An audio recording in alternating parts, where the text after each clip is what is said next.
Muy buenas, Pablo. Es un placer tenerte aquí en el canal. Y bueno, quería preguntarte un poco, que nos cuentes quién eres, a qué te dedicas y que nos cuentes un poco tu experiencia. Bueno, nada, en principio, muchísimas gracias por la invitación, un placer para mí también. ¿Y quién soy yo y a qué me dedico? Bueno, estudié ingeniería en sistemas hace ya bastantes años y trabajo en tecnología creo que hace un poco más de 20 años. Fui pasando por muchos roles, empezando por desarrollador junior y bueno, después en toda mi carrera fui avanzando, pasando por, como te decía, por distintos roles, creciendo también profesionalmente, liderando equipos y en los últimos años ya había estado metiéndome en todo lo que tiene que ver con data, big data y machine learning. Y Ujú. bueno, ahora soy consultor de inteligencia artificial y creo que ahí ese es un resumen rápido para no meterme en muchos detalles. Genial, muy, muy interesante. Y cuéntanos un poco tu experiencia en el tema de la inteligencia artificial, cómo ha sido, o sea, entiendo que es algo que de repente lo escuchas y empieza, ¿no? Como todo un poco, todos los que estamos aquí, empezamos a escucharlo hace un par de años y de repente en 10 años esto ha tenido una evolución tremenda y ha sido un cambio brutal, ¿no? O sea, cuéntanos un poco tu experiencia ahí. Sí, yo creo que por el año 2013, 2014, en la Ujú, universidad había tenido en la carrera materias de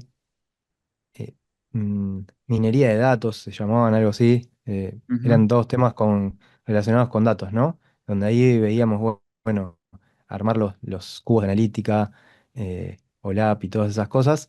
Y ahí fue como que eso me llamó muchísimo la atención. Todo lo que tenía que ver con analizar grandes volúmenes de datos y empezar a sacar insight de esa data. Y así fue como me empecé a meter en el mundo de los datos y lo siguiente que vino fue Machine Learning, que era, bueno, ¿qué podemos hacer con estos datos más allá de analizarlos, sino hacer predicciones? Y esto habrá sido 2017, ponele, que me empecé a meter en todo esto. Y así fue como empecé, la curiosidad bueno, de algo que me interesaba mucho en ese momento y de querer ir un poco más, un poco más. Y bueno, ahí creo que Machine Learning fue donde me quedé, digamos. Ya ujú. no quise seguir cambiando, ¿no? Porque antes, en los anteriores años de carrera, yo había empezado como desarrollador en ese momento de aplicaciones de escritorio y de Ujú. aplicaciones web, pero de las web viejas, digamos. Y después fui hacia las web más nuevas y después mobile. Y bueno, después Vale. ya me metí en datos y ahí me quedé. Ya de ahí no quise salir Genial. más.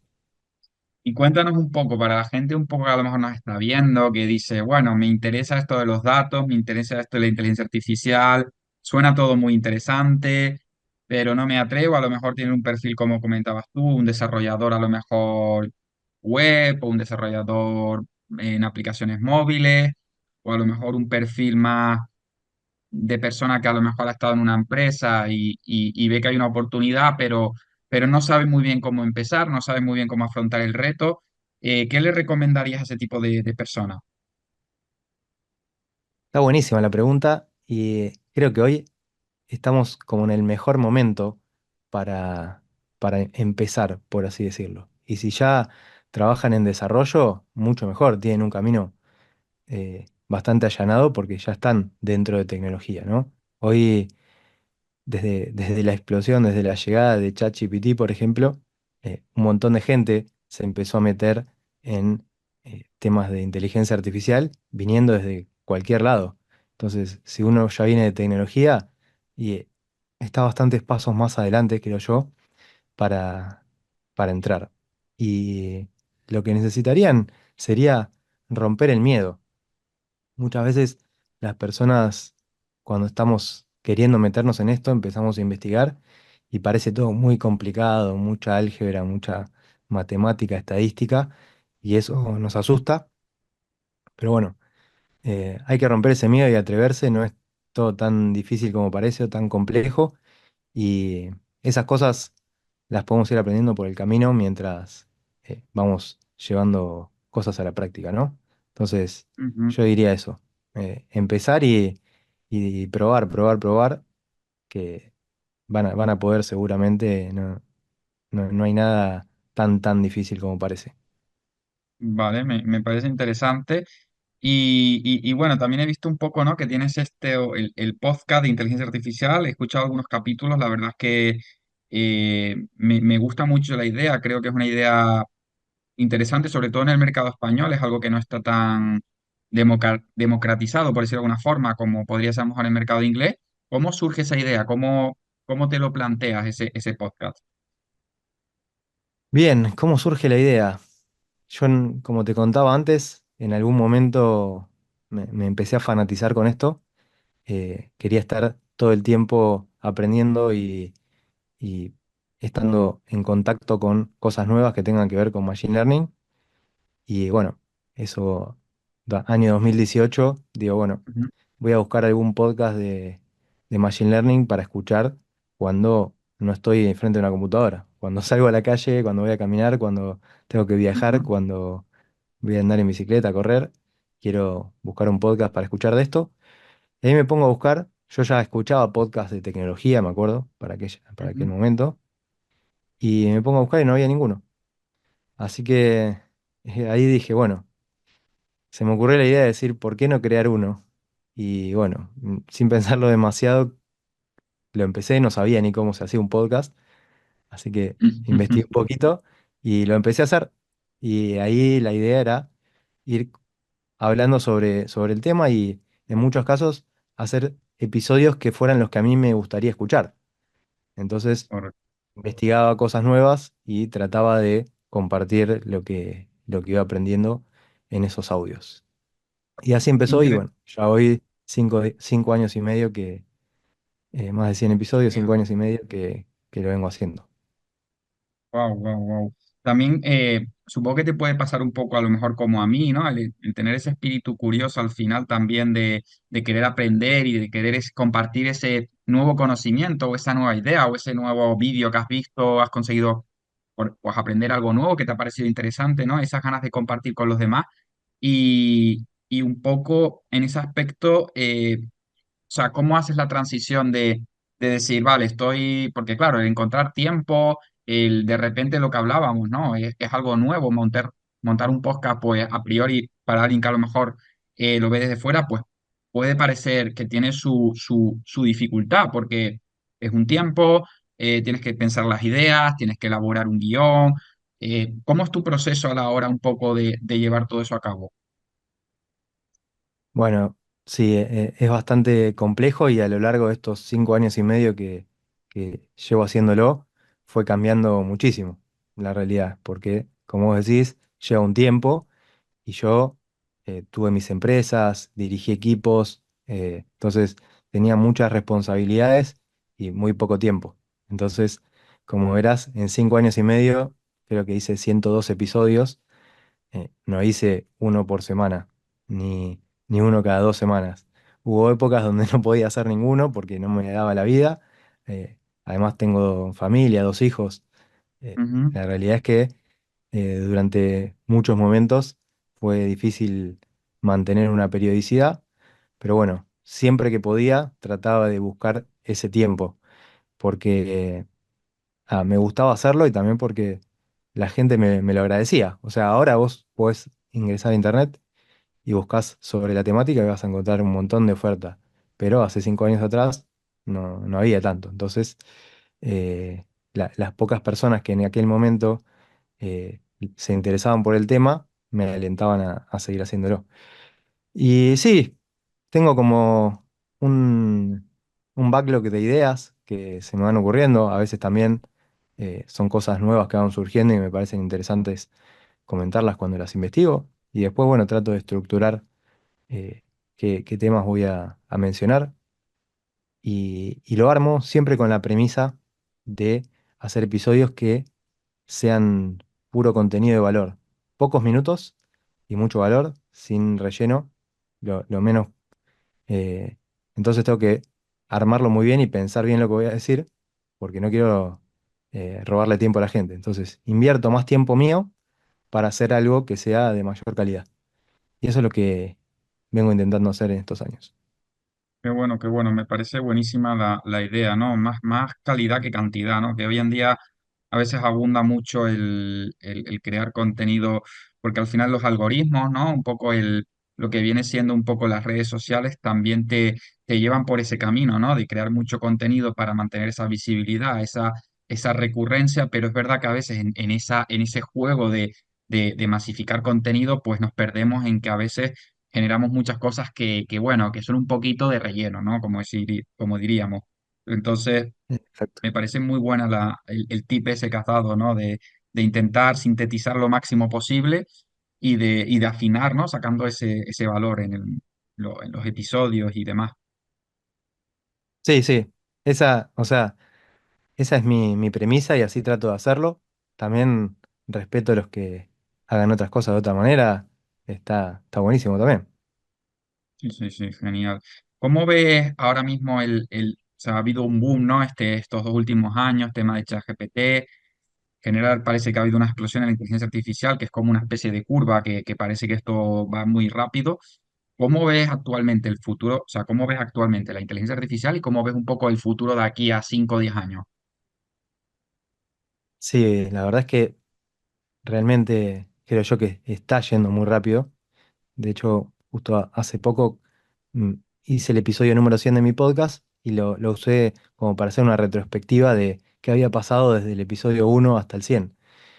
Y me encontré con que un montón de cosas que al principio parecía que estaban mucho más lejanas, eh, en 5 años sucedieron y más todavía. O sea que se avanzó muchísimo y ahora el ritmo de avance es cada vez más acelerado, porque esto es como una tecnología que a su vez ayuda a que se avance más rápido, porque la inteligencia artificial te ayuda a hacer tareas que antes te llevaban más tiempo, a hacerlas en menos, y bueno, entonces todo se acelera, y todo se va a acelerar cada vez más, porque a medida que es exponencial.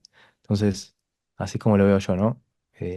Viene todo avanzando rapidísimo y cada vez va a ser más rápido y cada vez vamos a tener más AI metido por todas partes, porque ya no puedo concebir que de acá a unos años sigamos usando la tecnología como la usábamos hasta ahora, sino que Ujú, va a empezar a cambiar.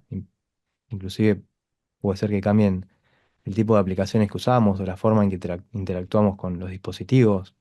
Puede haber muchísimos cambios que ni hoy podemos imaginarnos. ujú, Pero ujú. sí me imagino que el mundo dentro de 10 años va a ser bastante diferente. O al ¿Y menos cómo eso, crees, sí, cómo eso crees quiero que va a pensar. afectar a los trabajos? O sea, al final, ¿esto nos quedaremos sin trabajo los desarrolladores? ¿Cómo lo ves tú eso? Y a ver, no sé en cuántos, a qué horizonte de tiempo estamos hablando. Y la verdad es que hoy hacer predicciones a un horizonte de tiempo muy largo es imposible. O sea, podría empezar acá a mentir, pero no me gusta. Entonces, lo que te diría es que al menos hasta un horizonte de tiempo donde yo puedo llegar a imaginarme, no nos vamos a quedar sin trabajo, sino que creo yo que vamos a tener mucho más trabajo. Eh, Claro. o al menos eso es lo que yo estoy viviendo hoy. Claro, tú en tu experiencia, como comentabas, ¿no? Eres consultor de inteligencia artificial. Un poco, si nos puedes comentar, no sé, un poco en tu día a día, por ejemplo, qué causísticas de negocio, qué tecnologías, qué cosas te encuentras tú que dices, ostras, aquí hay un caso de uso de inteligencia artificial muy bueno, o algún proyecto en el que estés metido, algo que nos puedas contar. Dale, te cuento, a ver, yo en los últimos años cambié mi rol, ¿sí? O sea, hasta hace unos, no, justo un año creo, va a ser, yo tenía mi empresa, una consultora de tecnología que, bueno, ahí manejaba equipos de desarrollo y hacíamos eh, productos digitales para clientes, ¿no? Para Ujú, medianas y grandes empresas. Y ujú, ahora, al trabajar de manera independiente, es muy diferente lo que puedo hacer a lo que podía hacer antes, porque antes, digamos, eh, algún cliente podía venir con algún problema a resolver y armábamos un equipo y resolvíamos el problema, un equipo, lo que se suele usar hoy en software, ¿no? Un equipo interdisciplinario y bueno, se armaba una solución.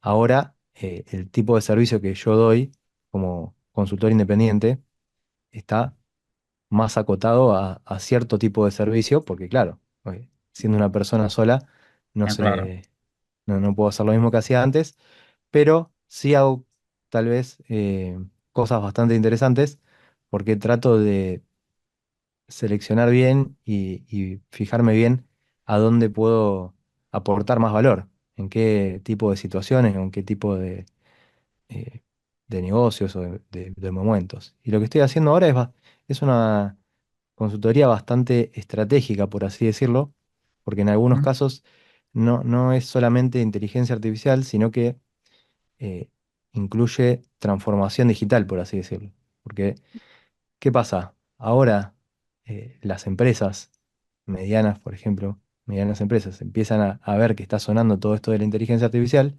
nadie se quiere quedar afuera, todos quieren salir corriendo y implementar todo ya, pero claro, cuando empezás a ver sus procesos de negocio y cómo operan y la tecnología que tienen, tal vez no tienen eh, la tecnología o los procesos óptimos para poder empezar a explotar todo el poder de la AI. Entonces, lo que hago es ayudarlos a decir, bueno, qué cosas son las que podríamos hacer, qué cosas son las que podríamos cambiar, cómo deberíamos hacerlo, cómo preparar toda esa empresa para que puedan empezar a hacer más optimizaciones, más automatizaciones y usar el poder de lo que es el machine learning, por así decirlo. Así que eso es un poco lo que vengo haciendo y después, bueno, en otros proyectos, tal vez son empresas que están en otro estadio, que tienen equipos de desarrollo y que están queriendo desarrollar aplicaciones e incluirles algo de inteligencia, pero como nunca lo hicieron, no tienen gente con experiencia en eso. Bueno, ahí lo que hago es aportar mi conocimiento y mi experiencia para ayudarlos un poco a que vayan más rápido. eh, con, con la experiencia que yo tengo, decirles por dónde tienen que ir. Así que esos Claro, tú son, eres como una especie de guía al final también, ¿no? Una especie de estratega de decir, pues hay que ir por aquí, o esto es viable, esto no es viable, eh, y un poco reconducir ese boom o esa explosión de ideas de queremos hacer todo esto, sí, pero bueno, vamos a aterrizarlo un poco a tierra, ¿no? Vamos a intentar entender qué casos de negocio son viables, porque también me imagino que te habrás encontrado en empresas que los datos pues no están bien estructurados o que no hay exacto. capacidad de, no hay una buena base de datos, entonces es complicado, ¿no? Exacto, exactamente. Y también ayudar a, como decías vos, analizar la viabilidad, pero también analizar cuál es el retorno de la inversión, digamos. ¿Cuánto le cuesta hoy a esa empresa hacer eso como lo están haciendo? ¿Cuánto están dejando de ganar o cuánto podrían ganar por hacerlo de otra manera? Entonces, son cuestiones también muy financieras, porque hoy todo el mundo se puede llenar la boca hablando de inteligencia artificial, pero hay muchas veces donde los proyectos no tienen sentido porque son más caros hacerlos y ejecutarlos que lo que te sale hacerlo de otra manera o seguir haciéndolo como lo estás haciendo. Entonces hay que analizar muy bien todo y ver qué priorizar y qué dejarlo pasar. Claro. Luego hay otra a veces dicotomía en este mundo, bueno, en esta, yo qué sé, este mundo tan cambiante, digital y todo. Por un lado tenemos el tema de los programadores, de gente que tiene experiencia en desarrollo. Y por el otro lado tenemos esta tendencia del no code, de herramientas que te permiten tipo Zapier, automatizar ahí cosas y tal. ¿Cómo ves tú esa dicotomía de decir, ostras, me contrato un programador o a lo mejor me cojo una herramienta no code y meto a una persona que más o menos sabe, pero ¿cómo lo ves tú eso? Es interesante. El no code ya apareció hace bastantes años, o hace bastante que vengo escuchando de eso, de no code o low code. Creo que cada vez viene creciendo más. Creo que es un buen democratizador y de hecho, vos fíjate que a partir de ChatGPT cambió todo mucho, porque antes Machine Learning solo podían hacer los que sabían programar. Y a partir de ahí es como que salió una interfaz nueva a través de la cual un montón de gente empezó a tener contacto con la inteligencia artificial. Antes nadie le daba tanta importancia porque era mucho más complejo. De hecho, a mí mismo me pasaba de que nosotros en la empresa, cuando queríamos hacer proyectos para clientes en ese momento, no era tan fácil como ahora. Vos tenías que convencer a un gerente de que quiere invertir en eso. ¿Por qué? Porque eran proyectos caros, ¿sí? Donde necesitabas mucha data, procesamiento, trabajar mucho con los datos y después, capaz que la predicción o lo que vos podías conseguir era una mejora que no impactaba en algo tan grande en el negocio. Entonces, Mm, el retorno de la inversión, había que encontrar el caso de uso. En cambio, ahora es al revés. O sea, antes vos tenías que tratar de convencer a las empresas de que quieran implementar esto. Y ahora ellas son las que quieren. Entonces, se dio vuelta todo. Eh, claro, Cambió claro, mucho claro, claro. y bueno, yo creo que el tema del low code y no code en los casos donde aplica o donde puede democratizar, eh, creo que lo veo interesante, con sus limitaciones, pero para pequeñas empresas yo lo veo muy bien, la verdad. Porque Ujú, en muchos ujú, casos, ujú. si no fuera de esa manera, quizás no lo pueden hacer, porque no tienen a nadie que sepa desarrollar, o no tienen un Claro, presupuesto asignado para contratar a alguien. Entonces, pueden capaz hacer algunas pequeñas soluciones usando estas tecnologías, lo cual siempre pienso lo mismo, si es beneficioso para el negocio, si hay retorno sobre la inversión, bienvenido sea. claro. Y otra curiosidad, antes hablabas de que estuviste muchos años en equipos y demás, y ahora trabajas ya de forma como consultor independiente. Em, por decirlo de alguna forma, bueno, aparte obviamente de las diferencias obvias de que estás tú solo y demás, y obviamente la escalabilidad de los proyectos o el volumen de proyectos, pues obviamente es más pequeño. ¿Cómo, o sea, por ejemplo, comparativamente la responsabilidad, porque claro, al final en este mercado siempre está, por un lado, la responsabilidad que tienes, el dinero que ganas, la flexibilidad que puedas llegar a tener, ¿no? Un poco entre todas esas variables, ¿cómo lo ves comparativamente? ¿O cuál es tu experiencia en eso? ¿Cómo te sientes más cómodo? ¿Qué ventajas tiene una cosa? ¿Qué ventajas tiene la otra?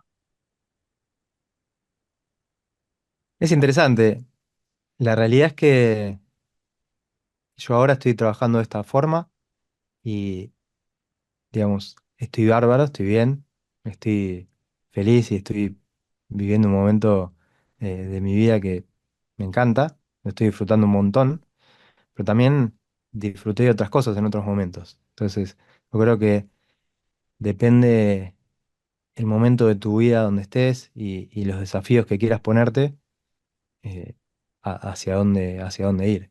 Y en algún momento, cuando era bastante más joven, trabajé un montón de años en empresas y traté de aprender lo más que pude y de mejorar profesionalmente. Y en algún otro momento eh, tuve ganas de como tener mi propia empresa y hacerla crecer y tener ese desafío.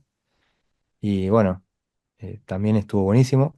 La verdad es que creo que eso me encantó, pero también tiene dentro de ese desafío, no todo es color de rosas, ¿no? Porque yo Mm, la empresa donde estuve, que la vendí hace un año, llegamos a ujú. ser 70 personas.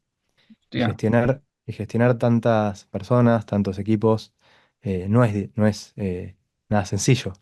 Y hacerla claro. crecer, ¿no? Porque empezamos siendo 20 y llegamos a 70. Entonces, Uf, eh, y eso fue en un periodo de 3 años y medio, 4. ostras, Entonces, pasada. es un crecimiento bastante grande en poco tiempo y todo lo que conlleva hacer todo eso no es nada sencillo y requiere mucho sacrificio, muchas horas, muchos dolores de cabeza, también muchas victorias y muchas cosas que celebrar, pero bueno, es como una montaña rusa.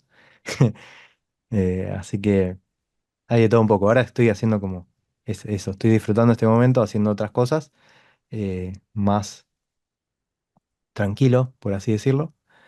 Pero bueno, no sé si esto será para siempre o cambiará, siempre explorando oportunidades. Qué bueno, qué bueno. Qué buena esa experiencia de, ¿no? De escalar, me parece súper interesante, ¿no? El proceso este de escalar tan rápido, o sea, que hoy en día, bueno, es verdad que hay un boom en tecnología, pero tener un equipo y formar un equipo y liderar un equipo no es fácil, ¿no? Cuéntanos un poco ahí tu experiencia llevando equipos, qué habilidades consideras tú que son importantes tener a la hora de liderar un equipo, por ejemplo. Bien, yo creo que son muy importantes digamos, para poder hacerlo bien, tenés que tener buenas habilidades, tanto duras como blandas, al menos en el rol que me tocaba a mí como head de data y de machine learning. eh, Tenías que tener habilidades técnicas, que eso lo traía yo de muchos años de trabajar en tecnología, y también, bueno, las habilidades blandas que algunas las fui adquiriendo a lo largo de toda mi carrera y otras directamente tuve que entrenarme. O sea, tuvimos que conseguir coaches, mentores que nos ayuden a cómo eh, liderar, cómo ser efectivos, cómo manejarnos en equipos, porque no es simple. Entonces, no es que son cosas innatas, sino que Mm, tenés que muchas cosas ir aprendiéndolas, pero bueno, también creo que ahí fue interesante darnos cuenta lo que no teníamos o lo que nos faltaban y salir a buscar esa ayuda profesional. Y eso creo que fue un gran acierto. Entonces, yendo ya al punto, y la realidad es que creo que las habilidades blandas para liderar son súper importantes. Tenés que eh, tanto pedir feedback como dar feedback y hacerlo de manera efectiva, eh, comunicarte también de una muy buena manera, porque somos personas y tenemos sentimientos y tratar con personas no es fácil, no es como tratar con ChatGPT. Entonces hay que tener mucha empatía y bueno, después tener muchas ganas y mucha motivación y como siempre decía yo, poner todo y tratar de estar orgulloso de lo que hacemos. Así que ahí hay un poco un resumen de lo que me viene ahora a la mente. liderar un barco ahí, pues siendo en este puesto, tener una responsabilidad, pues suele, ¿no? A veces es complicado porque, digamos, influyen varios factores, el equipo que tenga, la experiencia que puedan llegar a tener, personalidades de cada individuo, porque cada uno tiene una forma de ver las cosas, el cómo te comunicas Totalmente. con uno o con otro, pues puede ser distinto, dependiendo un poco también, ¿no? Hay personas que a lo mejor les motiva más los retos y que por esa una forma le den caña, les tiren, y otros que a lo mejor si les tiras mucho se rompen, ¿no? Entonces, Sí, sí, sí, eso es. todo el tiempo. Y después, bueno, que las cosas malas siempre van a suceder y bueno, hay que ver cómo gestionarlas y cómo sacarlas adelante de la mejor manera posible, afectando lo menos posible al proyecto, al presupuesto, porque bueno, en nuestro caso que éramos una empresa de servicio, Ujú, trabajamos teniendo que darle resultados a los clientes, ¿no? Así que, por suerte, creo yo, y no sé, en todos los proyectos que me tocó liderar, conseguimos muy buenos resultados, los clientes siempre muy satisfechos, pero bueno, en algunos casos hubo que poner muchos sobreesfuerzos, muchas horas de más, pero bueno, siempre, qué sé yo, yo soy de los que prefiere esforzarme más, pero sacar las cosas bien. ujú. Y otro tema interesante ahora con esto del tema de, bueno, a partir de la pandemia y demás, todo el tema del teletrabajo, se ha globalizado mucho, hay pues también bastante competencia a nivel global, porque al final las barreras de entrada para un puesto determinado son abiertas, puedes estar compitiendo con una persona de la India, como una persona de Brasil, cualquier parte del mundo. ¿Cómo ves el tema del teletrabajo y cómo ves un poco el poder diferenciarte a la hora de aplicar a un puesto de trabajo, por ejemplo? Bien, ahí hay como dos temas, ¿no? O sea, como veo el tema del trabajo remoto, Yo Ujú, creo que hoy ya es una realidad innegable.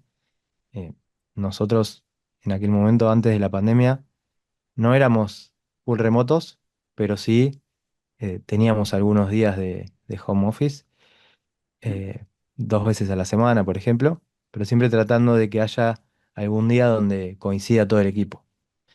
Y después con la pandemia, bueno, ahí hubo que pasar al full remoto.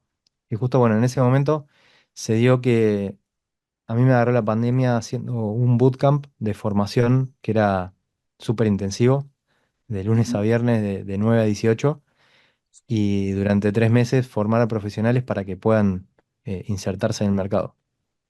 Y eso fue no acá en Buenos Aires, donde vivo yo, sino que en otra provincia, al límite con Brasil y Paraguay. Entonces, eh, ahí hubo que, en el último mes de bootcamp, faltando la mitad del último mes, hubo que pasar a hacerlo remoto. Y bueno, ahí cambió muchísimo porque era presencial y de repente tuvimos que pasar a hacerlo remoto y no era lo mismo tener a los alumnos eh, estando en remoto y tal vez no en las mejores condiciones, por así decirlo, en cuanto a eh, conexión a internet o lo que fuere. Y tampoco no tener ahí ese feedback en vivo de ver las caras, de ver cómo están llevando todo. Y bueno, después esas personas, muchas de esas personas, pasaron a trabajar con nosotros, fueron contratados por la empresa Mira, y pasaron a trabajar remotos. Entonces eso creo que en ese momento me pareció algo increíble porque tal vez no había tanto trabajo remoto hasta ese momento, al menos acá en Argentina, ujú, eh, full remoto para trabajar desde el interior del país. Estaba todo concentrado en las grandes ciudades. Entonces, mm, poder a estos jóvenes profesionales darle la oportunidad de poder trabajar en tecnología sin tener que irse de sus lugares de origen, creo wow, que mm, era una oportunidad muy linda, que por suerte salió espectacular. Y ahí fue como que empezamos a trabajar más con personas de todo el país, de manera remota. Y bueno, la realidad es que en líneas generales bien. Yo creo que ujú, tal vez en ciertos casos puntuales depende mucho de la persona, su desenvolvimiento remoto. En muchos ujú, casos creo que la conexión que generás y lo que se puede lograr en persona es distinto, ujú. pero se puede trabajar bastante bien también en remoto. Como te digo, en la mayoría de los casos, puede haber casos puntuales donde tal vez no tanto. Y Perfecto. ese era un punto. Y Ujú. el otro que me dijiste era cómo diferenciarse. Claro, porque al final compites, ¿no? Compites también globalmente a la hora de encontrar cualquier puesto. O sea, es un poco una dicotomía ahí entre lo bueno y también la competencia también. Sana, pero competencia, ¿no? Sí, sí, sí. Y el cómo diferenciarse para mí es súper importante. Y esto lo mencioné varias veces bueno, en algunos programas de formación que hago y también en el podcast, que es que si no te diferencias, viste, sos uno más del montón. Entonces, Mm, eh, todo lo que puedas hacer que sea diferente al resto, se va a sumar y te va a aportar. Está claro, para diferenciarse hay que esforzarse más, porque cada cosa que te haga diferenciar va a ser un esfuerzo extra que tengas que hacer. Entonces, si vos, no sé, por así decirlo, si vos trabajás en proyectos open source o si vos tenés certificaciones en ciertas tecnologías, bueno, todas esas cosas que vos hagas, o si vos montaste un proyecto por tu cuenta y lo pusiste en internet y no sé, lo vendiste o tuvo X cantidades de usuarios. Todo eso son cosas que no todo el mundo hace y esas son las cosas que te diferencian. Incluso si haces un podcast, si das charlas, todo, cada una de esas cosas son diferenciadores. Entonces, cuanto más de esos puedas tener, bueno, cuando del otro lado haya una persona revisando currículums, el tuyo se va a destacar porque, como te digo, la, la- la menor cantidad de personas van a tener algunas o todas esas diferencias. Y bueno, ahí es donde resaltás. qué bueno, Pablo. Pues la verdad es que esta charla me ha encantado. La dejamos un poquito por aquí. Ha sido un placer. La verdad es que ha dado unos consejos, unos tips buenísimos. Y bueno, ya se publicará la entrevista, ha sido un placer. Bueno, gracias por la invitación. Espero que le guste y bueno, cualquier cosa que me contacten. Dejaremos por ahí también tus redes, tu podcast, tu web para que la gente vaya un poquito a revisarte, para que quien no te conozca pues te escuche, porque la verdad es que el podcast es muy bueno. Y bueno, y ahí por ahí lo dejamos.